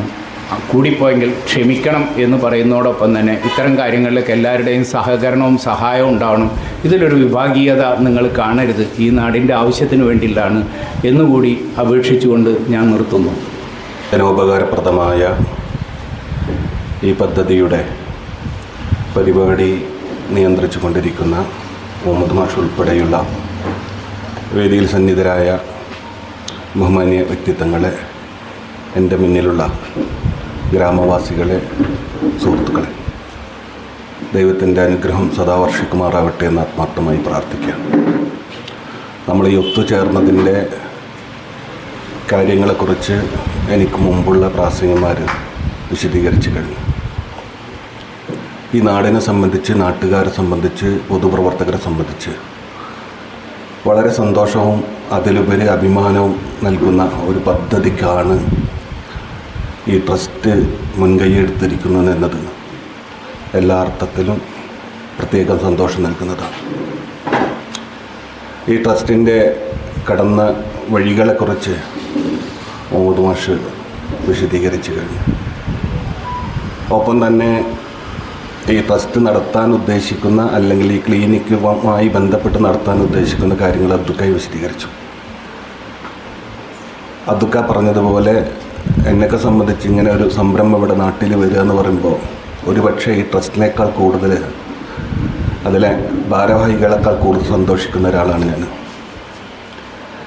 സമാന അവസ്ഥതയുള്ള ഒരു ട്രസ്റ്റ് അല്ലെങ്കിൽ ഒരു പാലിയേറ്റീവ് ക്ലിനിക്ക് നമ്മുടെ സമീപത്ത് പ്രവർത്തിക്കുമ്പോൾ അതിൻ്റെ ബാഹ്യഭാഗം, സമയവും അതുപോലെ തന്നെ അതിൻ്റെ സാമ്പത്തികമൊക്കെ ചിലവഴിക്കുന്ന ഒരു ഏരിയയാണ് അയിരൂർ. ഏറെക്കുറെ കൃത്യമായി പറയുകയാണെങ്കിൽ 100ഓളം രോഗികളെ പരിചരിച്ചു കൊണ്ടിരിക്കുന്ന ഒരു വലിയ അത്താണിയാണ് റൈറ്റ്സ്. അപ്പോൾ അതിനൊരു വലിയ ആശ്വാസം കൂടി നമ്മൾ ഈ ഒരു സംരംഭം കടന്നു വരുന്നത് ഉണ്ടാകുന്നത് നമുക്കൊക്കെ പ്രത്യേകം അഭിമാനിക്കാം. മാത്രമല്ല, നമ്മുടെ നാട്ടിലെ രോഗികൾക്ക് നാട്ടിൽ തന്നെ ചികിത്സ കിട്ടുക എന്നുള്ളത്, പ്രത്യേകിച്ച് എക്യുപ്മെൻസുകളൊക്കെ അതൊക്കെ സൂചിപ്പിച്ചതുപോലെ ഓക്സിജൻ കോൺസെൻട്രേറ്റർ ആയാലും, സിലിണ്ടർ ആയാലും, വാക്കറായാലും, വാട്ടർ ബെഡായാലും, എയർ ബെഡായാലും, കമോഡായാലും, അത്തരം എക്യുപ്മെൻസുകളൊക്കെ ഇങ്ങനെ സ്റ്റോർ ചെയ്ത് ഇവിടെ നമ്മുടെ നാട്ടിൽ കിട്ടുന്നത്, നമ്മളൊക്കെ നാട്ടിനെ സംബന്ധിച്ച് പുറത്തേക്ക് പോവാതെ കിട്ടുന്നതും അതും സന്തോഷം തരും. എനിക്കിങ്ങനെ ഇവിടെ ഇരുന്നപ്പോൾ നാട്ടുകാരെന്നുള്ള നിലയിൽ ഒരുപക്ഷെ ഞാൻ 1-2 സ്ഥലത്ത് പറഞ്ഞിരിക്കുന്ന എന്ന് തോന്നുന്നു, എനിക്കങ്ങനെ തോന്നിയത് ഇതൊരു ഇച്ഛാശക്തിയുടെ ഒരു പ്രതിധ്വനിയാണ് ഇത്തരം പ്രവർത്തനങ്ങൾ. ഞാനിങ്ങനെ ഇരുന്നപ്പോൾ എനിക്കിങ്ങനെ ഓർമ്മ വന്നത് ഒരു 5-8 മാസങ്ങൾക്ക് മുമ്പ് നമ്മുടെ നാട്ടിലൊരു സംഭവം ഉണ്ടായി. എൻ്റെ പ്രിയപ്പെട്ടവരൊക്കെ ശ്രദ്ധിച്ചിട്ടുണ്ടാവും തോന്നുന്നു. ഇന്ത്യയിലെ ഉത്തരാഖണ്ഡ് എന്ന് പറഞ്ഞൊരു സംസ്ഥാനത്ത്, ഞാനിതിൻ്റെ സംഘാടകർക്ക് അല്പം ഊർജം കിട്ടുന്നതിന് വേണ്ടിയാണ് സൂചിപ്പിക്കുന്നത്. ഉത്തരാഖണ്ഡിൽ ഒരു സംഭവം ഉണ്ടായി, നമ്മളൊക്കെ ഒരു പക്ഷേ ശ്രദ്ധിച്ച് കാണും. ഉത്തരാഖണ്ഡിലെ ഉത്തരാക്ഷിയിൽ 40ഓളം കന്നിത്തൊഴിലാളികൾ 400ഓളം അടിയുടെ താഴെ അകപ്പെട്ടു പോയി. ഇന്ത്യയിലെ ദൃശ്യമാധ്യമങ്ങൾ, വാർത്താമാധ്യമങ്ങൾ, ഓൺലൈൻ മാധ്യമങ്ങൾ, ഇന്ത്യയിലെ എല്ലാ ലോകത്തിലെ തന്നെ മനസ്സാക്ഷിയുള്ള ആളുകളൊക്കെ അവരുടെ ജീവനെക്കുറിച്ച് ആലോചിച്ച് ചിന്തിച്ചു കൊണ്ടിരുന്നു. ഏറെക്കുറെ 15ഓളം ദിവസം 400ഓളം അടി താഴെയിൽ ഉടുക്കാൻ ഉടുതുണിയില്ലാതെ, അതോടൊപ്പം തന്നെ അവർക്ക് ഭക്ഷണമില്ലാതെ പ്രയാസപ്പെട്ടുകൊണ്ട് 400 അടി ജീവന് വേണ്ടി കെഞ്ചുന്ന ഒരവസ്ഥ നമ്മുടെ നാട്ടിലുണ്ടായിരുന്നു. നമ്മളൊക്കെ ഏറെക്കുറെ ഇതിലെ കുറേ ആളുകൾ ശ്രദ്ധിക്കുക. ഓരോ ദിവസം പത്രങ്ങൾ വരുമ്പോൾ എന്താണ് അവരുടെ നിലവിലെ സാഹചര്യം എന്ന് നമ്മളിങ്ങനെ കൃത്യമായി മനസ്സിലാക്കി. ലോകത്തിലെ മനസ്സാക്ഷിയുള്ള ആളുകൾ അവരെക്കുറിച്ച് ചിന്തയോടുകൂടി അവരുടെ ജീവന് വേണ്ടി പ്രാർത്ഥിച്ചു കൊണ്ടിരുന്നൊരു സമയം ഉണ്ടായിരുന്നു. നമുക്കറിയാം, ഇന്ത്യയിലെ മുഴുവൻ സർവ്വസന്നാഹങ്ങളും എല്ലാ ടെക്നോളജികളും ഉപയോഗപ്പെടുത്തിക്കൊണ്ട് ആ 15ഓളം ദിവസം വരുന്ന 40 തൊഴിലാളികളെ രക്ഷപ്പെടുത്താനുള്ള കഠിന അധ്വാനം ചെയ്തിട്ടും അവരെ രക്ഷപ്പെടുത്താൻ കഴിയാതെ ഉള്ള ഒരു സാഹചര്യം. ഒപ്പം തന്നെ നമ്മൾ അയൽ രാജ്യങ്ങളുടെ സഹായങ്ങൾ നേടി. നമുക്കറിയാം, അമേരിക്ക പോലെയുള്ള ലോകത്തിലെ ഏറ്റവും ടെക്നോളജി ഉപയോഗപ്പെടുത്തുന്ന രാജ്യത്തിലെ സഹായവും, അവരുടെ സഹായവും അവരെ രക്ഷപ്പെടുത്താൻ കഴിയുന്നില്ല. കുറേ പോവും, വീണ്ടും പിടിയും. അങ്ങനെ അവർ എന്താണ് സംഭവിക്കുക എന്ന ഒരവസ്ഥയിൽ നിൽക്കുന്ന ഒരു സംഭവം നമ്മുടെ നാട്ടിലുണ്ടായിരുന്നു. പലരും ശ്രദ്ധിച്ച് കാണുമെന്ന് തോന്നുന്നത്. പക്ഷേ നമുക്കറിയാം, അവരെ രക്ഷപ്പെടുത്താൻ കഴിഞ്ഞ 15 ദിവസം കഴിഞ്ഞ് മരണത്തോട് മല്ലടിച്ചു കൊണ്ടിരിക്കുന്ന ഒരു സംഭവം നമ്മുടെ നാട്ടിലുണ്ടായപ്പോൾ, യു പിയിലെ, ഉത്തർപ്രദേശിലെ 15ഓളം വരുന്ന ആളുകൾ, ആ 15ഓളം വരുന്ന ആളുകൾ തൻ്റെ സഹോദരങ്ങളെ ചേർത്ത് പിടിച്ച് അവരുടെ ജീവൻ രക്ഷിക്കാനുള്ള കഠിനാധ്വാനത്തോടുകൂടി ഇച്ഛാശക്തിയോടുകൂടിയുള്ള ഒരു പ്രവർത്തനം കാഴ്ചവെച്ചപ്പോൾ 40 ഖനിത്തൊഴിലാളികളെ രക്ഷപ്പെടുത്തിയ ഒരു സംഭവം ഇന്ത്യ രാജ്യത്തുണ്ടായി. പ്രധാനമന്ത്രി അവർക്ക് അവാർഡ് കൊടുക്കും, അത് സ്വീകരിക്കാതിരിക്കുന്ന കുറേ വിഷയങ്ങളുണ്ട്. ഞാൻ ആ ഭാഗത്തേക്ക് കിടക്കും. ഞാൻ പറഞ്ഞു വരുന്നത്, ഈ എല്ലാ ടെക്നോളജികളും ഉണ്ടായിട്ടും ആ 40 ഖനിത്തൊഴിലാളികളെ രക്ഷപ്പെടുത്താൻ ഇച്ഛാശക്തിയുള്ള, അർപ്പണബോധമുള്ള, തൻ്റെ സഹോദരങ്ങളെ ചേർത്ത് പിടിക്കണമെന്ന മാനസികാവസ്ഥയിൽ നിന്ന് ഉയർന്നു വന്ന ത്യാഗപൂർണമായ ഒരു പരിശീലനത്തോടെ അതല്ലെങ്കിൽ ഒരു പദ്ധതിയുടെയാണ് ആ 40 ഖനിത്തൊഴിലാളികളെ ഇന്ത്യയിൽ രക്ഷപ്പെടുത്താൻ കഴിഞ്ഞത്. അതാണ് ഇച്ഛാശക്തി. ആ ഇച്ഛാശക്തിയാണ് ആ പ്രവർത്തനം വിജയിച്ച്. എൻ്റെ പ്രിയപ്പെട്ട ഇതിൻ്റെ സംഘാടകരോട് എനിക്ക് പറയാനുള്ളത്, ഇച്ഛാശക്തിയോടുകൂടി, അർപ്പണ മനോഭാവത്തോടുകൂടി, ദുരുദ്ദേശങ്ങളില്ലാത്ത, വോട്ട് ബാങ്ക് ലക്ഷ്യം വെക്കാതെ ഉള്ള ഒരു പ്രവർത്തനം കാഴ്ചവെക്കുകയാണെങ്കിൽ നമ്മുടെ നാട്ടിൽ ഈ സംരംഭം വിജയിക്കുമെന്ന് നിസ്സംശയം പറയാൻ ഒരു എളിയ ജനപ്രതിനിധി നിലയിൽ സൂചിപ്പിക്കുകയാണ്. ആയതുകൊണ്ട് ആത്മാർത്ഥമായി പ്രവർത്തിക്കുകയാണെങ്കിൽ നമ്മുടെ നാട്ടിൽ ഈ സംരംഭം വിജയിക്കും. അബ്ദുക്കായും മുഹമ്മദ് മാഷും അതല്ലെങ്കിൽ ആസിമും ഒക്കെ ഉദ്ദേശിക്കുന്നതിനപ്പുറത്ത് ഇതൊരു സൂപ്പർ സ്പെഷ്യാലിറ്റി ഹോസ്പിറ്റലായി നമ്മുടെ നാട്ടിൽ ഉയരാൻ കഴിയുമെന്ന് തന്നെയാണ് എൻ്റെ പ്രിയപ്പെട്ടവരോട് എനിക്ക് സൂചിപ്പിക്കാനുള്ളത്. നമ്മളെ നാട്ടിനെ സംബന്ധിച്ച് പറയുകയാണെങ്കിൽ ഒരുപാട് സാംസ്കാരിക സമ്പന്നരുള്ള ഒരു ഗ്രാമമാണ് നമ്മുടെ നാട്.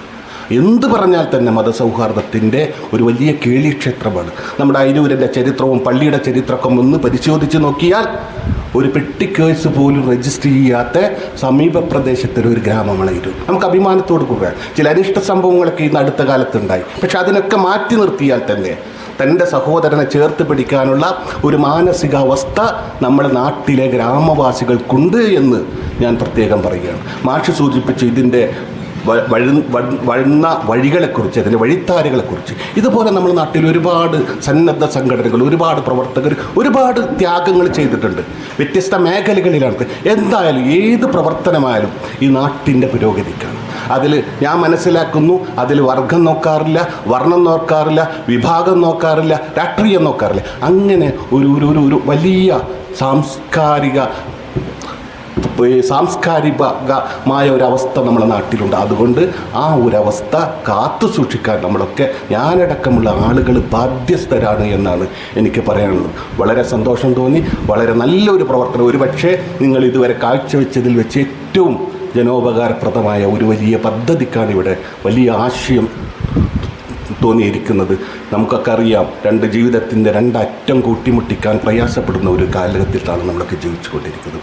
ചികിത്സാരീതി ആതുര രംഗത്തേക്ക് കടന്നു വന്നാൽ കഴുത്തു മുറിക്കുന്ന, ഞാനും ചെറുതായിട്ട് ഈ മേഖലയിലുള്ള ഒരാളാണ്, കഴുത്തു മുറിക്കുന്ന ഒരു ഡോക്ടർക്കാണെങ്കിൽ ഏറെക്കുറെ 2000 രൂപ ചിലവഴിക്കേണ്ട ഒരവസ്ഥയുള്ള സമയമാണ്. നമ്മളെ തൊട്ടടുത്ത് ഇങ്ങനെ ഒരു സംരംഭം വരിക എന്ന് പറയുന്നത് നമ്മളൊക്കെ സംബന്ധിച്ച് സന്തോഷം. ഏതായാലും അതിൻ്റെ എല്ലാ അർത്ഥത്തിലും, ഉദ്ദേശശുദ്ധിയോടുകൂടി എല്ലാ അർത്ഥത്തിലും ഈ നാടിനെ ഉപകരിക്കുന്ന ഒരു വലിയ സംരംഭമാവാൻ ഈ സംരംഭത്തിന് സഹായകരമാകട്ടെ, കഴിയട്ടെ എന്ന് ആത്മാർത്ഥമായി ആഗ്രഹിച്ചുകൊണ്ട് എളിയ പൊതുപ്രവർത്തകൻ എന്നുള്ള നിങ്ങളുടെ ആ നന്മയോടൊപ്പമുള്ള പ്രയാണത്തിൽ ഞങ്ങളുടെയൊക്കെ സഹകരണം ഉണ്ടാകുന്ന അറിയിച്ചുകൊണ്ട് ദീർഘിച്ച് സംസാരിക്കുന്ന ഈ പരിപാടിക്ക് എല്ലാവിധ ആശംസകളും അറിയിച്ചുകൊണ്ട് ഇവിടെ എത്തിച്ചേർന്ന പ്രിയപ്പെട്ടവരെ നിറഞ്ഞ മനസ്സോട് ആത്മാർത്ഥമായി അഭിവാദ്യം ചെയ്തുകൊണ്ട് നിർത്തുന്നു. നന്ദി, നമസ്കാരം. വേദിയിലും സദസ്സിലും ഇരിക്കുന്ന എല്ലാവർക്കും നമസ്കാരം. സാമൂഹ്യ രംഗത്ത് ഒരുപാട് സേവനങ്ങൾ നൽകിക്കൊണ്ടിരിക്കുന്ന അൽ ഇർഷാദ് ഇസ്ലാമിക് ട്രസ്റ്റ് ഇന്നൊരു പുതിയ സംരംഭമായ സാന്ത്വനം ക്ലിനിക്കിന് തുടക്കം കുറിക്കുകയാണ്. ജനങ്ങളുടെ ആവശ്യാർത്ഥം ഒരു നല്ല സംരംഭമായി ഇത് വളരട്ടെ എന്നും ഇതിൻ്റെ പ്രവർത്തനം എത്രയും പെട്ടെന്ന് പൂർത്തീകരിച്ച് ജനങ്ങൾക്ക് സേവനങ്ങൾ നൽകട്ടെ എന്നും പ്രാർത്ഥിച്ചുകൊണ്ട് ഈ യോഗത്തിന് എല്ലാവിധ ആശംസകളും നൽകുന്നു. വേദിയിലും സദസ്സിലുമുള്ള ബഹുമാന്യരെ, അസ്സലാമു അലൈക്കും. ആദ്യമായി ഈ സംരംഭത്തിന് എല്ലാവിധ ആശംസകളും ഭാവുകങ്ങളും നേരുകയാണ്. 2 പ്രധാനപ്പെട്ട മേഖലകളാണ് ഈ ഒരു സംരംഭത്തിൻ്റെ പ്രധാന ഉദ്ദേശമെന്ന് പറയുകയുണ്ടായി. ഞാനൊരു ചെറിയ ഒരു കാര്യം ഓർക്കുകയാണ്. 2007 അന്ന് സർക്കാർ തിരുവനന്തപുരത്ത് ഒരു വലിയ ക്യാൻസർ സെൻറ്റർ തുടങ്ങുന്നതുമായി ബന്ധപ്പെട്ടതിൻ്റെ തറക്കല്ലിടാൻ നടൻ ശ്രീനിവാസനെ വിളിച്ചപ്പോൾ അദ്ദേഹം ചോദിച്ചു, ഇത് എത്ര കോടി രൂപയുടെ പ്രൊജക്റ്റാണ്? അപ്പോൾ അവർ പറഞ്ഞു, ഇത് 500 കോടി രൂപയുടെ പ്രൊജക്റ്റാണ് അന്ന് 2007. ശ്രീനിവാസൻ സർക്കാരിൻ്റെ അടുത്ത് പറഞ്ഞു, ഞാൻ വരില്ല, ഞാൻ തറക്കല്ലിടലിന് വരില്ല, നിങ്ങൾ ഈ 500 കോടി രൂപ കാസർഗോഡ് മുതൽ തിരുവനന്തപുരം വരെയുള്ള ജില്ലകളിൽ പച്ചക്കറി കൃഷിക്കും അതുപോലെ തന്നെ പിന്നെ പഴവർഗ്ഗങ്ങളുടെ കൃഷിക്കുമൊക്കെയായിട്ട് ഉപയോഗിക്കുക. അങ്ങനെയാണെങ്കിൽ ഈ ഒരു ക്യാൻസർ സെൻറ്ററിൻ്റെ ആവശ്യം വരില്ല എന്ന് അദ്ദേഹം പറയുകയുണ്ടായി. ഈ കാര്യം ഞാനിവിടെ സൂചിപ്പിച്ചത് സംസാരത്തിനിടയിൽ ഇവിടെ പറയുകയുണ്ടായി. ഇന്ന് ഈ ആതുര സേവന മേഖല എന്ന് പറയുന്നത് ഒരു വലിയ തട്ടിപ്പിൻ്റെയും അതുപോലെ തന്നെ കൊള്ളയുടെയുമൊക്കെ മേഖലയായി മാറിക്കഴിഞ്ഞിരിക്കുന്നു.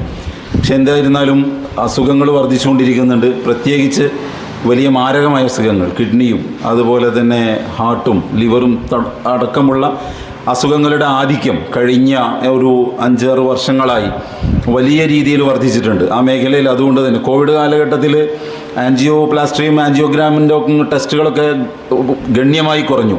നമ്മൾ തന്നെ പറയാറുണ്ട്, നെഞ്ചുവേദന വന്നു കഴിഞ്ഞാൽ ഏറ്റവും നല്ലത് മെഡിക്കൽ കോളേജിൽ പോവുകയാണ്. കാരണം അവിടെ ആവശ്യമുണ്ടെങ്കിൽ മാത്രമേ സ്റ്റെൻറ്റ് അവർ യൂസ് ചെയ്യുള്ളൂ. മറ്റു നെഞ്ചുവേദന എന്ന് പറഞ്ഞ് പ്രൈവറ്റ് ഹോസ്പിറ്റലിൽ പോയി കഴിഞ്ഞാൽ അവർ നമ്മളെ പിന്നെ ബ്ലോക്ക് ഉണ്ട് എന്ന് പറഞ്ഞ് ഭയപ്പെടുത്തുകയാണ് ചെയ്യാറ്. എന്തായിരുന്നാലും ഒരു പ്രസംഗത്തിന് പ്രാധാന്യമുള്ള ഒരു സദസ്സല്ല. മറ്റൊരു കാര്യം ഇവിടെ സൂചിപ്പിക്കപ്പെട്ടത് മയക്കുമരുന്ന് മാഫിയകളുടെ ആധിക്യമാണ്. നമ്മുടെ പ്രദേശങ്ങളിലൊക്കെ വളർന്നു വരുന്ന ടർഫ് കേന്ദ്രീകരിച്ചും സ്കൂളുകൾ കേന്ദ്രീകരിച്ചുമാണ് ഇത് വരുന്നത്. താരതമ്യേന കോളേജുകളിൽ ഇത് കുറവാണ്. കോളേജുകളിൽ കുറവാണെന്ന് അത് എനിക്ക് തോന്നുന്നത് കോളേജിലെത്തുമ്പോൾ ഒരല്പം കൂടി മെച്യൂറായിട്ടുള്ള കുട്ടികളാണ്.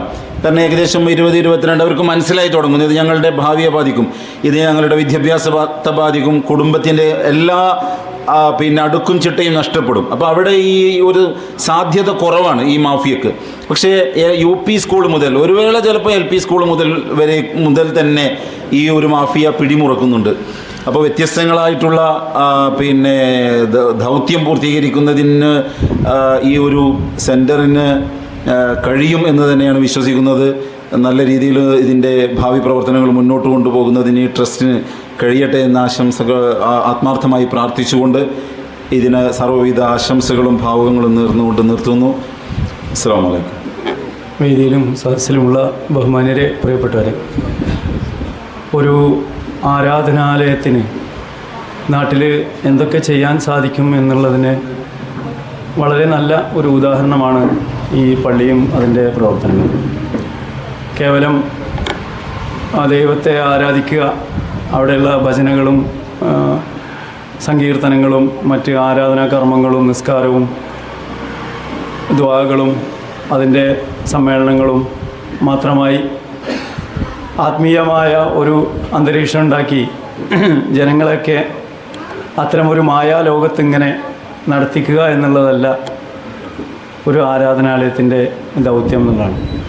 അവിടെ സാമൂഹ്യ വളർച്ചയിൽ, അവരുടെ സാംസ്കാരിക വളർച്ചയിൽ, അവരുടെ ധാർമ്മിക വളർച്ചയിൽ, അവരുടെ ആരോഗ്യ രംഗത്ത്, വിദ്യാഭ്യാസ രംഗത്ത്, സാമ്പത്തിക രംഗത്ത്, കുടുംബ രംഗത്തൊക്കെ ഇടപെടാൻ സാധിക്കുന്ന അതായിരിക്കണം ആരാധനാലയങ്ങൾ.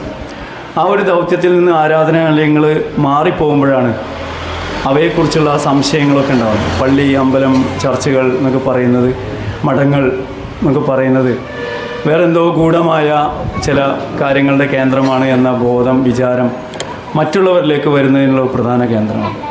ഒരിക്കലും അതിൽ നിന്ന് വിമുക്തമായി ഒരു മനുഷ്യന്, ഒരു സമൂഹത്തിന്, കുടുംബത്തിന് വേണ്ട എല്ലാ മേഖലകളിലും സേവനങ്ങൾ നൽകുവാൻ സാധിക്കുക എന്നുള്ളതാണ് യഥാർത്ഥത്തിൽ ആരാധനാലയങ്ങൾ ചെയ്യേണ്ടത്.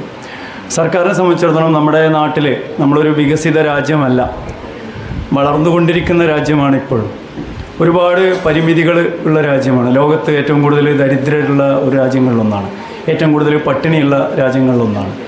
അത്തരമൊരു രാജ്യത്ത് സർക്കാരിന് തന്നെ പൂർണ്ണമായി എല്ലാ കാര്യങ്ങളും സർക്കാർ മിഷനറിക്ക് ചെയ്യാൻ സാധിക്കുകയില്ല. മറ്റൊന്ന്, നമ്മുടെ സർക്കാർ സംവിധാനങ്ങളിൽ, അതിൻ്റെ മിഷനറികളിലുള്ള ഒരുപാട് ദൂഷ്യങ്ങൾ, അഴിമതി, സ്വജനപക്ഷപാതം തുടങ്ങിയ കാര്യങ്ങളുള്ളതുകൊണ്ട് തന്നെ അതിൽ പിന്നെയും ആ സേവനങ്ങൾക്ക് ഒരുപാട് പ്രയാസങ്ങൾ നേരിടും. അവിടെയാണ് സാമൂഹ്യ സേവന സംരംഭങ്ങൾക്കും സാമൂഹ്യ സംഘടനകൾക്കും കൂട്ടായ്മകൾക്കൊക്കെ പ്രസക്തിയുള്ളത്. നമ്മുടെ നാടിനെ സംബന്ധിച്ചിടത്തോളം ഇപ്പോൾ സുബൈർക്ക പാലിയേറ്റീവിനെ കുറിച്ച് സൂചിപ്പിക്കുകയുണ്ടായി. പാലിയേറ്റീവ് പ്രവർത്തനങ്ങൾ തുടങ്ങി നമ്മുടെ പ്രദേശത്ത് ആദ്യമായി വന്നത് മാറഞ്ചേരിയിലാണ് കരുണ. പിന്നീട് കരുണയ്ക്ക് ഇതിനെ മുഴുവൻ ഏറ്റെടുക്കാൻ സാധിക്കാത്തൊരു സാഹചര്യം വന്നപ്പോഴാണ് നോബിൾ വെളിയങ്കോട് വന്നത്. കരുണയുടെ ഭാരം കുറേ കുറഞ്ഞു. പക്ഷേ എന്നിലും പിന്നീടും വീണ്ടും കരുണയ്ക്ക് അതിൻ്റെ ഭാരം മുന്നോട്ട് കൊണ്ടുപോകാൻ പറ്റാതിരുന്നപ്പോഴാണ് പെരുമ്പടപ്പ് കേന്ദ്രീകരിച്ച് നമ്മൾ റൈറ്റ്സ് തുടങ്ങിയത്. യഥാർത്ഥത്തിൽ റൈറ്റ്സിൻ്റെയും താങ്ങാനാകുന്നതിനപ്പുറത്തേക്ക് അതിൻ്റെ ഭാരം വർദ്ധിച്ചു കൊണ്ടിരിക്കുകയാണ്. ദൈനംദിനം അതിൻ്റെ പ്രവർത്തനങ്ങളിൽ ഇടപെടുന്ന ഞങ്ങൾക്കൊക്കെ അതറിയാം. ആ സമയത്ത് ഇത്തരമൊരു സംഭവം ഒരു ക്ലിനിക്ക് എന്ന രീതിയിൽ തുടങ്ങുകയാണെങ്കിലും അതൊക്കെ സൂചിപ്പിച്ച പോലെ ഭാവിയിലൊരു പാലിയേറ്റീവ് സംവിധാനം എന്നുള്ള നിലക്കോ ഒക്കെ അത് വളരാനുള്ള സാധ്യത ഉണ്ട് എന്നുള്ളതാണ്. അത് തീർച്ചയായിട്ടും നമ്മുടെ നാട്ടിലുള്ള എല്ലാവർക്കും മെച്ചപ്പെട്ട ആരോഗ്യ സംരക്ഷണവും സേവനവും നൽകാൻ സാധിക്കും എന്നുള്ളതാണ് അതിൻ്റെ വലിയൊരു ദൗത്യം. അത് സമൂഹം നിർവഹിക്കേണ്ടതാണ്. ആരോഗ്യ വകുപ്പിനും ആരോഗ്യ മേഖലക്കും സ്വകാര്യ മേഖലക്കും ഒക്കെ ഒരുപാട് പരിമിതികളുണ്ട് എന്നുള്ളത് തന്നെയാണ്. അതൊക്കെ സൂചിപ്പിച്ചത് വളരെ കൃത്യമായൊരു കാര്യമാണ്. ഇത് പൂർണ്ണമായി സൗജന്യമായി നൽകുക എന്നുള്ളതല്ല, ഒരു ന്യായമായ ഒരു സർവീസ് ചാർജ് നൽകിക്കൊണ്ട് തന്നെ ഇപ്പോഴത്തെ കാലത്ത് ആരോഗ്യ സേവനം നൽകുക എന്ന് പറഞ്ഞാൽ തന്നെ അതൊരു വലിയ കാര്യമാണ്. അയിരൂരിനെ സംബന്ധിച്ചിടത്തോളം പൊതുഗതാഗതം തീരെ ഇല്ലാത്ത ഒരു പ്രദേശം കൂടിയാണ് നമ്മുടെ നാട്. ഇവിടെ നിന്ന് ഏറ്റവും അടുത്തുള്ള ഹോസ്പിറ്റലിൽ പോയി ഒരു ഡോക്ടറെ കണ്ട് തിരിച്ചു വരണമെങ്കിൽ 2000 രൂപയിൽ നിൽക്കുമെന്ന് എനിക്ക് തോന്നുന്നില്ല. 2500 രൂപയെങ്കിലും വേണം. കാരണം ഓട്ടോറിക്ഷയുടെ പൈസ കൂടി അതിൽ കൂട്ടണം. ഇതാണ് നമ്മുടെ നാട്ടിലുള്ള ഒരവസ്ഥ. അപ്പോൾ തീർച്ചയായിട്ടും ഇത് ഒരു ക്ലിനിക്ക് അതിന് ന്യായമായ തുക ഈടാക്കിക്കൊണ്ട് തന്നെ അത് തുടങ്ങുക എന്നുള്ളതാണ്. കാരണം ഇത് നിലനിന്ന് പോകണം. പൂർണ്ണമായി സൗജന്യം കൊണ്ട് ഒരു സേവനവും മെച്ചപ്പെട്ട സേവനം നൽകുക എന്നുള്ളത് വലിയൊരു ടാസ്ക്കാണ്. അത് സാധ്യമാവുകയില്ല. തീർച്ചയായിട്ടും ന്യായമായ ഒരു സർവീസ് ചാർജ് വാങ്ങിക്കൊണ്ട് തന്നെ നല്ല ഒരു ക്ലിനിക്ക്, ഈ പറഞ്ഞ പോലെ സ്പെഷ്യലിസ്റ്റ് ഡോക്ടർമാരൊക്കെ എല്ലാ ദിവസവും വേണമെന്നില്ല, ആഴ്ചയിൽ വ്യത്യസ്ത ദിവസങ്ങളിലുള്ള രീതിയിൽ അത് പോയി കഴിഞ്ഞാൽ ഈ നാട്ടിൽ തന്നെ അത് ഏറ്റെടുക്കാനും അത് മുന്നോട്ട് കൊണ്ടുപോകാനും ഈ സമൂഹത്തിലെ മുഴുവൻ ആളുകളും മുന്നോട്ട് വരും എന്നതിൽ സംശയമൊന്നുമില്ല. എല്ലാ ആളുകളും അതിനുള്ള ഒരു സഹായം അത് ആ സ്ഥാപനം നിലവിൽ വരുന്നതിന് വേണ്ടിയുള്ള നമ്മളാൽ കഴിയുന്ന നമ്മൾക്ക് സാധ്യതകളും പരിമിതികളും വെച്ചുകൊണ്ട് സഹായം നൽകണം എന്ന് ഞാൻ വ്യക്തിപരമായി ആവശ്യപ്പെടുകയാണ്. തീർച്ചയായിട്ടും എൻ്റെ ഭാഗത്തുനിന്നും ആ സ്ഥാപനം നിലവിൽ വരുന്നതിനാവശ്യമായ സാമ്പത്തികമായ ഒരു പിന്തുണ, അതുപോലെ തന്നെ നമ്മുടെ സാന്നിധ്യം കൊണ്ടും സഹകരണം കൊണ്ടുമുള്ള മറ്റ് പിന്തുണകളും തീർച്ചയായിട്ടും എൻ്റെ ഭാഗത്തുനിന്നുണ്ടാകും എന്ന് സൂചിപ്പിക്കുകയാണ്. കേവലം ആരോഗ്യ സേവനം നൽകുന്നതിനപ്പുറത്ത് തന്നെ അതൊക്കെ സൂചിപ്പിച്ച പോലെ ആരോഗ്യ ബോധവൽക്കരണ രംഗത്തും സ്ഥാപനത്തിന് ഒരുപാട് സേവനങ്ങൾ നൽകാൻ സാധിക്കും. കുട്ടികളുടെ ആരോഗ്യം, അമ്മമാരുടെ ആരോഗ്യം, വൃദ്ധജനങ്ങളുടെ ആരോഗ്യം, മയക്കുമരുന്ന്, ലഹരി തുടങ്ങിയ പ്രശ്നങ്ങളിൽ നിന്നുള്ള വിമുക്തി കേന്ദ്രം, അതുപോലെ തന്നെ ഭാവിയിൽ രോഗസാധ്യതകൾ വരാനുള്ള ഡിറ്റക്ഷൻ ക്യാമ്പുകൾ, രോഗം വരാനുള്ള സാധ്യതകളുണ്ടോ എന്ന് തുടങ്ങിയ പരിപാടികൾ, അങ്ങനെ ഒരുപാട് സാധ്യതകൾ അതിൻ്റെ പുറകിലുണ്ട്. ആ സാധ്യതകളെയൊക്കെ നമ്മുടെ നാട്ടിലേക്ക് കൊണ്ടുവരുവാൻ നമുക്ക് കഴിയണം. അദ്ദുഖാനെ പോലെ, കാസിം ഖാനെ പോലെ ആരോഗ്യമേഖലയിൽ, ബക്കർ ഖാനൊക്കെ പോലെ ആരോഗ്യമേഖലയിൽ നേരിട്ട് ഇടപെട്ട് പ്രവർത്തിക്കുന്ന ആളുകൾ ഇതിൻ്റെ നേതൃസ്ഥാനത്തുണ്ട് എന്നുള്ളതുകൊണ്ട് തന്നെ അവരുടെ ദീർഘകാലത്തെ അനുഭവ സമ്പത്തും ആ മേഖലയിലുള്ള പരിചയവുമൊക്കെ ഇതിലേക്ക് പ്രയോജനകരമാകും. ആ രീതിയിൽ സമൂഹത്തിന് വിവിധ രീതിയിലുള്ള സേവനം നൽകുന്ന, സമൂഹത്തിനെ ശാക്തീകരിക്കുന്ന ഒരു ഉത്തമ കേന്ദ്രമായി ഇത് വളർന്നു വരുവാൻ സർവശക്തൻ അനുഗ്രഹിക്കട്ടെ എന്ന് പ്രാർത്ഥിച്ചുകൊണ്ട് ഞാൻ അവസാനിപ്പിക്കുന്നു. അസ്സലാമു അലൈക്കും. ബഹുമാനപ്പെട്ട അധ്യക്ഷ വേദിയിൽ നിലകൊള്ളുന്നവരെ, സദസ്യരെ, അസ്സലാമു അലൈക്കും. മഹത്തായ ഒരു സംരംഭത്തിൻ്റെ തുടക്കം കുറിക്കുന്ന ഒരു പരിപാടിയാണിത്. ഈ പ്രദേശത്തിൻ്റെ പുരോഗതിക്കും ജനങ്ങളുടെ ആരോഗ്യ പരിരക്ഷയ്ക്കുമുതകുന്ന ഈ പദ്ധതി അതിൻ്റെ സ്വപ്നതുല്യമായ വിജയത്തിലേക്ക് കുതിക്കട്ടെ എന്ന് സർവശക്തനായ അള്ളാഹുവിനോട് പ്രാർത്ഥിക്കുകയാണ്.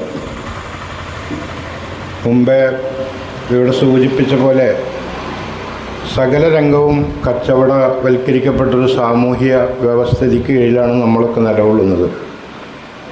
സ്വന്തം ജീവിതത്തിൽ പോലും, നമ്മളെ ആരാധനാകർമ്മങ്ങൾ പോലും വാണിജ്യവൽക്കരണത്തിന് വിധേയമായിക്കൊണ്ടിരിക്കുകയാണ്.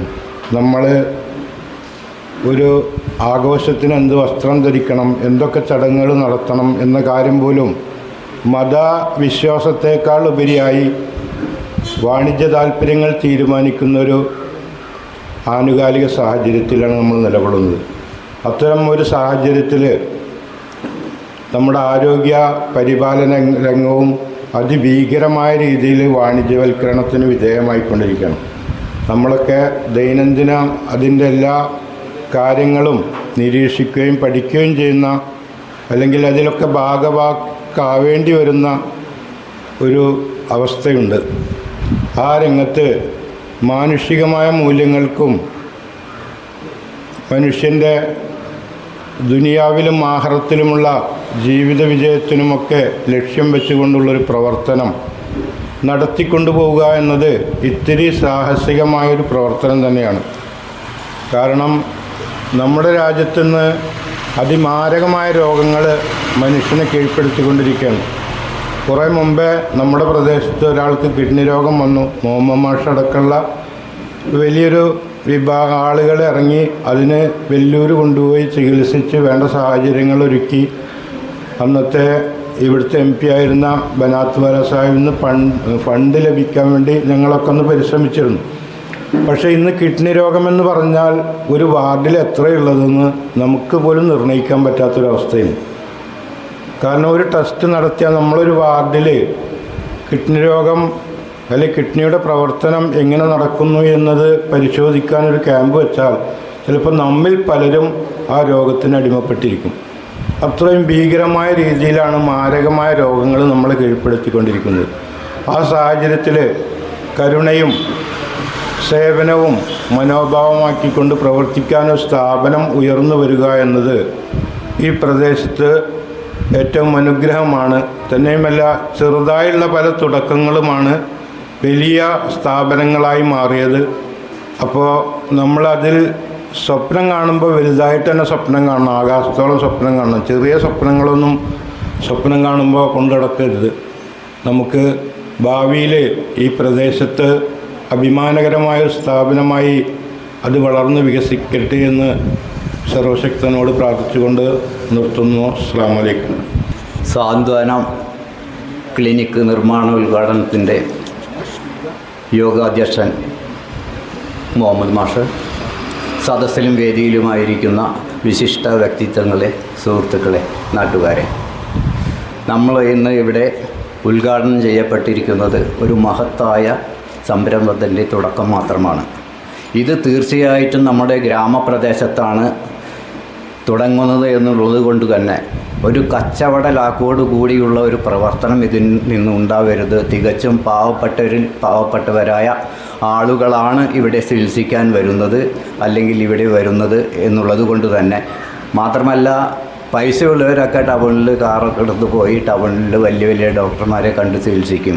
ഇവിടെ പാവപ്പെട്ടവർക്ക് മാത്രമാണ് ഇതൊരു ആശ്രയമായിട്ടുള്ളത്. അതിൻ്റെ അർത്ഥത്തിൽ നേരത്തെ പറഞ്ഞ പോലെ തന്നെ കച്ചവട ലാക്കോട് കൂടി അല്ലാതെ ഉള്ള ഒരു ഫീസ് ഈടാക്കി തികച്ചും സൗജന്യമാക്കണമെന്ന് ഞാൻ പറയുന്നില്ല.